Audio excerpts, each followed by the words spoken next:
Same reverse కర్మ return అంటే ఇదేనేమో.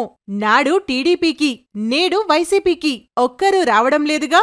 పత్తా లేకుండా పోయారే. వైసీపీలో ఒక్క నేత బయటకు రావడం లేదు. 5 ఏళ్లు పదవులు అనుభవించిన వారు ఇప్పుడు కనిపించడం లేదు.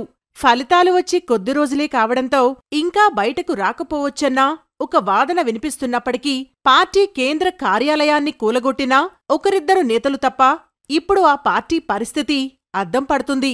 అధికారంలోకి రాకపోతే ఎవరికైనా ఇంతే పరిస్థితి అని అర్థమవుతుంది. నాడు తెలుగుదేశం పార్టీ పరిస్థితి కూడా ఇంతే ఉంది.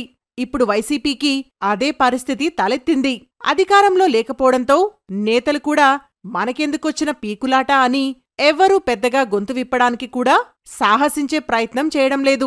2019 ఎన్నికల్లో వైసీపీ అధికారంలోకి వచ్చిన తరువాత టీడీపీకి చెందిన ఒక్క నేత కూడా బయటకు రాలేదు. అప్పుడు కూడా ఒకరిద్దరు నేతలు మినహా ఎవ్వరూ బయటకు రాలేదు.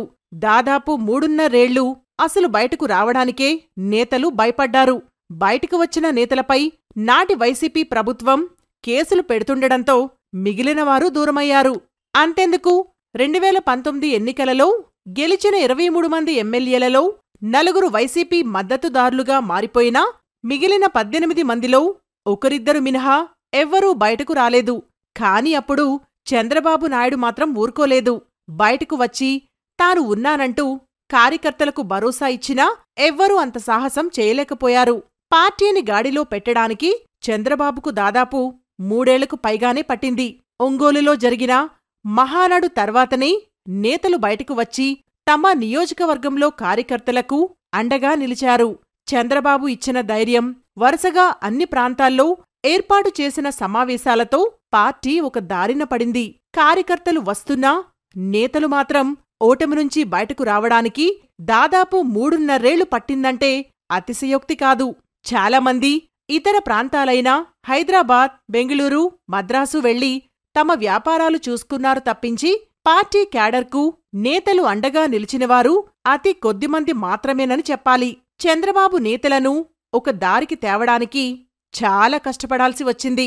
చివరకు గట్టిగా వార్నింగులు ఇస్తే తప్ప బయటకు రాలేదు. ఇప్పుడు వైసీపీకి కూడా అదే పరిస్థితి. జగన్ తప్ప ఎవ్వరూ బయటకు రాలేదు.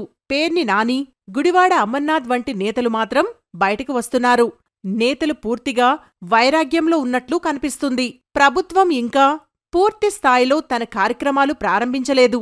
కాని ప్రభుత్వానికి వ్యతిరేకంగా ఎలాంటి ఆందోళనలు చేపట్టేందుకు ఇది సమయం కాదన్నది కొందరి నేతల వాదన అయినప్పటికీ కనీసం పార్టీ కేంద్ర కార్యాలయాన్ని కూల్చడంతోనైనా బయటకు రాకుండా ఉండటం ఎంతవరకు సబబని క్యాడర్ ప్రశ్నిస్తుంది.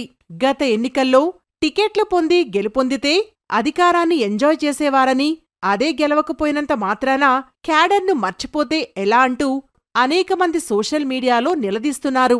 జగన్ 6 నెలల తరువాత అంటే డిసెంబర్ నుంచి బయటకు వస్తారని అంటున్నారు. అప్పుడేమైనా నేతలు బయటకు వచ్చే అవకాశం ఉందా లేదా అన్నది తేలనుంది.